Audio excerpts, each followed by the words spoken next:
This is for math 2. What was the number? 261. This is for math 261, applied calculus 1, and section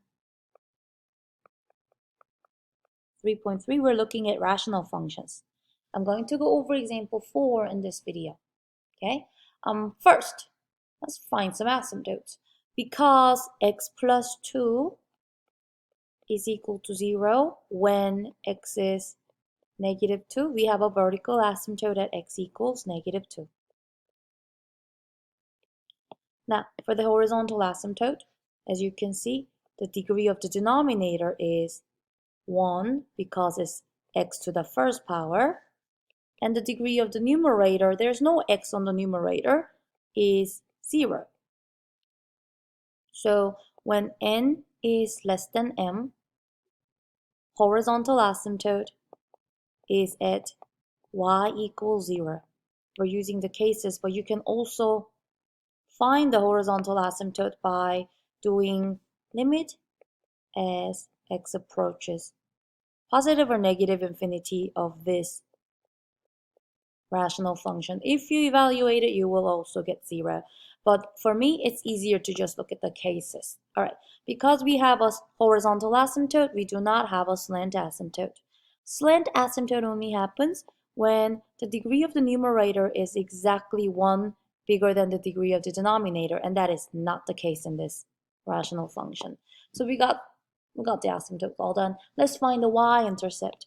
Y-intercept is when x is equal to 0. So I'll say y is 4 over 0 plus 2. That is 4 over 2.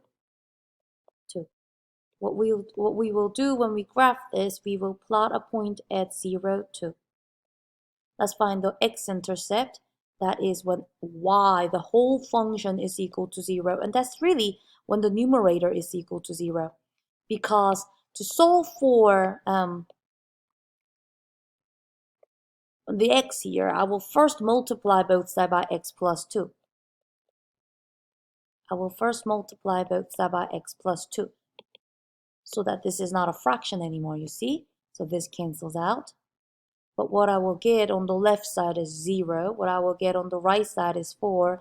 And as you can see, this is not true. This is not true. Okay, what does it say? That means there's no solution really. So do we have an x-intercept? No. Or I should just say no x-intercept. Because there's no x value that will make this equation true. We don't have any x-intercept to plot. All right, so I'm done with part A, B, and C. Let's do some calculus. I'm going to go ahead and copy this f of x so that I can have it on my second page too. Here's my function. I thought it will be easier to do product rule by rewriting this, but I think quotient rule is not that bad at all. So you know what? Let me go ahead and do the quotient rule. Quotient rule is when you have f over g, and you're taking the derivative of that, you'll have g squared in the denominator, and the numerator will be gf prime minus fg prime. Okay, so let's see. I'm going to go ahead and just make this a little bit longer. I do have a function that is irrational. I have f over g. F is 4, and g is x plus 2 in my quotient rule. So if f is 4, then f prime is 0. As you can see, derivative of a constant is just 0. If g is x plus 2, g prime is simply derivative of x, which is just 1. So let's do the quotient rule. So what is f prime of x? And f prime of x being like the function itself, not talking about the numerator function. I'm sorry, I'm using f in the same letter f for two different things in this, but I think you understand. All right, the denominator will be g squared. So I need to write this as what? X plus 2 squared. X plus 2 squared. The numerator has to be g times f prime. Oh, look though. If I multiply g times f prime x plus 2 times 0 is just going to be 0, but I'll still write it. X plus 2 times 0. That's just going to be 0, and I need the minus sign after it. And now I need to multiply f times g prime. Ooh, that's odd. If I multiply 4 times 1, that's just going to be 4. That's not that bad at all. All right, let us simplify this. On the numerator, look, this is just gone. This is just 0. So what's the only thing that I have left on the numerator? -4. So I'll have -4 over x plus 2 squared. So this is my f prime of x. And why did I find f prime of x? It's because I want to find where this function f is increasing or where this function f is decreasing. So what I will do is I'll find critical values. Or in this case, I think we just have one. We find critical value because critical value is where we can have a relative maximum or relative minimum. So to the left and right of relative extrema, the graph could be increasing and decreasing. So let's find the critical value. Critical values happen when f prime of x is equal to 0 or f prime of x is undefined. F prime of x is undefined. And I know for polynomial functions, we really didn't look at the undefined because a polynomial function is always defined.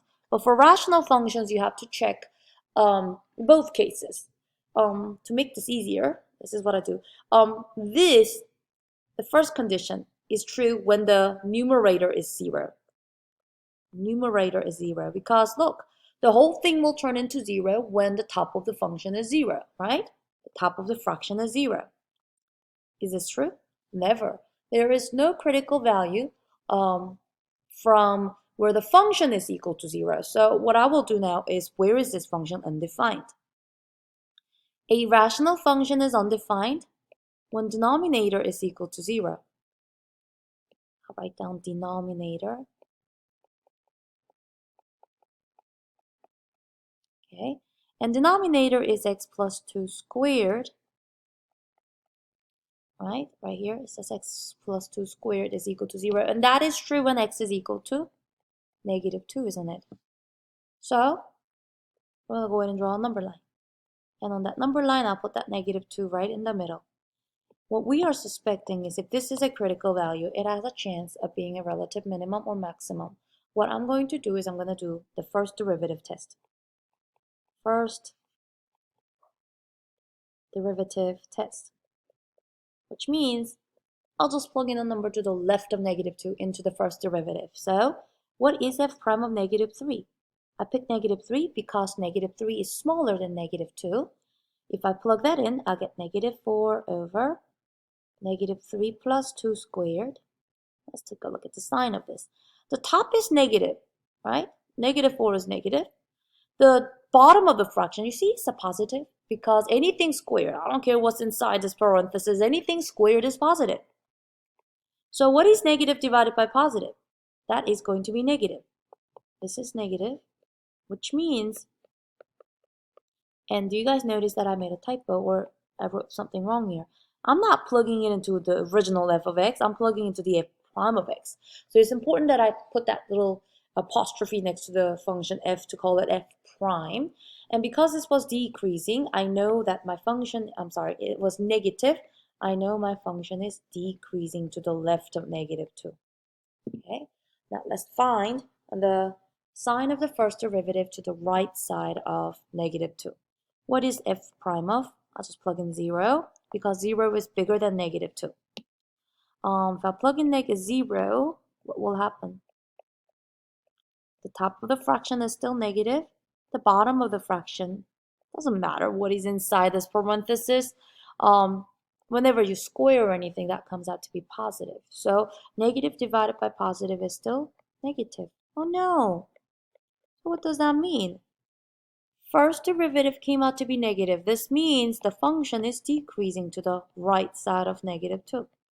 So is this function increasing anywhere? No, it's not. So what I'm going to say is I'm going to write my final answer.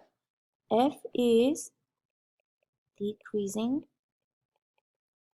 on, and I like to separate this negative infinity to negative 2, comma, negative 2 to positive infinity, because what's happening at negative 2? Remember, negative 2 is when we had that vertical asymptote. So I like to separate this as two intervals, but I think my lab may just want you to say that this function is decreasing everywhere. This is not really increasing anywhere, right? So that is how you can find the decreasing or increasing or decreasing interval. You must find the derivative. You must find the first derivative so that you can do the first derivative test. Now, because the graph did not change its behavior to the left and the right, they're decreasing everywhere. Do we have a relative extrema? No, we don't. We have none. Because if this was going to be a relative extrema, minimum or maximum, we need it to be increasing to decreasing or decreasing to increasing, but then it didn't change. So that's why we're going to say there is no relative extrema in this function. Now let's keep going. On what intervals is f concave up and what intervals is f concave down? In order for me to do that, I need to find the second derivative. Now, what was the first derivative? Let me copy it down from part C. The first derivative was negative 4 divided by x plus 2 squared. I will, well, not unfortunate, it's all right. I'm going to have to do the quotient rule again. Quotient rule, because this is a quotient where f is negative 4, which makes f prime 0, where g is the bottom of the fraction x plus 2 squared, and g prime, I need to use the extended chain rule here, right? Bring down the 2 to the front. That will give me 2 times x plus 2 to the first power, because I have to go down 1 from 2. That's why I have a new exponent of 1. And that's getting multiplied by the derivative of the inside part. But look, derivative of x plus 2 is just 1. So I really don't have to write multiplying by 1 because it doesn't change anything. All right, let's find f double prime. F double prime is g squared in the denominator, gf prime minus fg prime, right? So what is in the denominator? I need to have g squared. So this is getting squared. So something fun will happen, right? I'll go ahead and say x plus 2 squared is getting squared. All right, let's look at the numerator. The numerator, I first need to do g times f prime. What are those two things? G times f prime. Oh, look, it's an easy case again. Anything times 0 is just going to be 0, so I know that will just cancel out, but I'll still like to write it. X plus 2 squared times 0. That will just cancel out. And then minus, and I need to do f times g prime. F times g prime. If I multiply them, you see how we're just going to get what? Negative 8, right? Because negative 4 times 2 is negative 8. But I'll still write these as a factor, okay? That's negative 4 times 2 times x plus 2. I'm multiplying those. I will need more room later, but okay. Now look, this will just cancel out. You agree? So the numerator will just be negative times negative is positive. Positive 8 x plus 2 getting divided by. Now look, I'm squaring a square. The new exponent will be x to the base x plus 2 to the 4th power, because 2 times 2 is 4. X plus 2 to the 4th power. But what I notice is that I have a same factor on the numerator. The bottom has 3 more x plus 2, as you can see. So I will simplify my second derivative as 8 over x plus 2 to the 3rd power. If you're wondering, where did I get 3 from? I got this 3 by doing 4 minus 1. And as you can see, the numerator doesn't have any more x plus 2 because we canceled it out. All right, so we have this beautiful second derivative. Where is this equal to 0, or where is this undefined? As we can see, this is never going to be 0 because on top of the fraction we have 8. And 8 can't be equal to 0. So give up on the first case where the first derivative is equal to 0. But f double prime is undefined at x equals -2, as you can see, right? Because if you plug in -2 in there, f double prime is going to be undefined. So what we're now going to do is we're going to check the sign to the left and sign to the right of -2. Okay, here's -2 right in the middle. But I am doing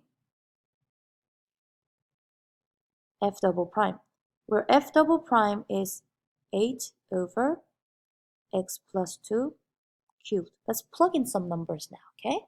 A number that is smaller than -2 is -3, so I'll plug in -3. If I plug in -3, I will get 8 over -3 plus 2 to the third power. That is 8 over, oh, isn't that going to be -1 in the bottom? This is negative. I said NAG, negative. Which means the area, the interval to the left of -2 will be concave down. Area to the right of -2, let's see, I'm going to plug in 0 in there because 0 is bigger than -2. 8 over 0 plus 2 cubed, which is 8 over 8.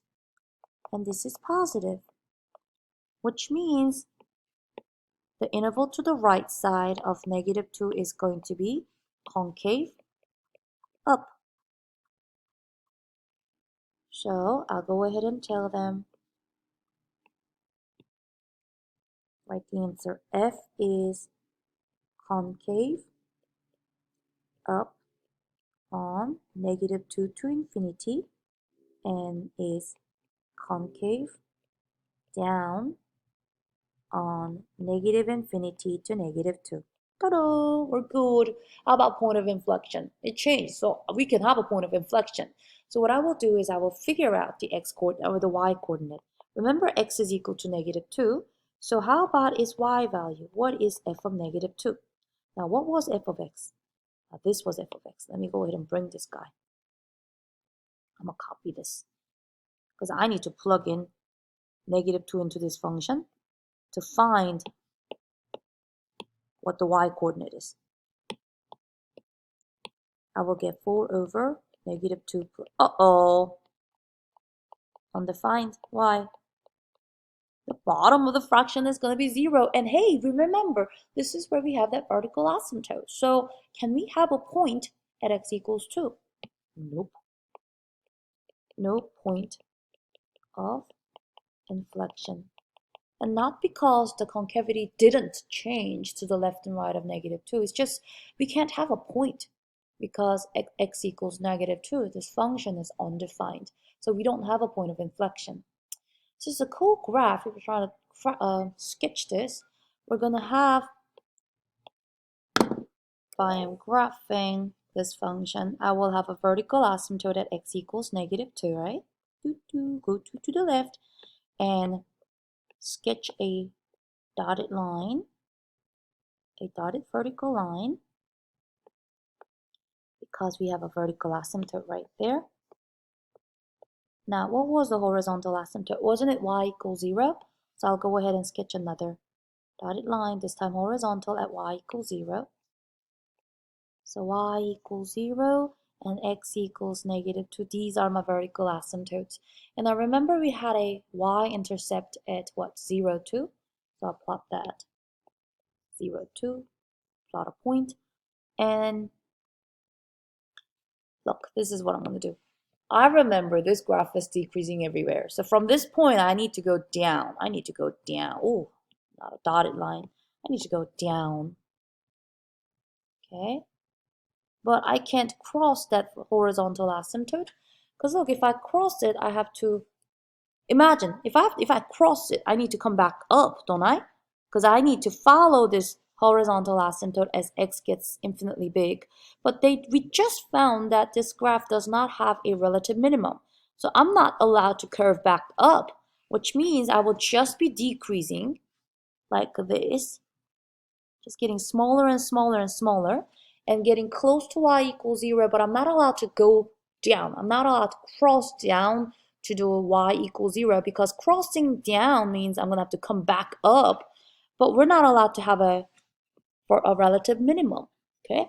All right, it's just like that. I'm going to sketch a graph that is decreasing to the left and right. So as f of x,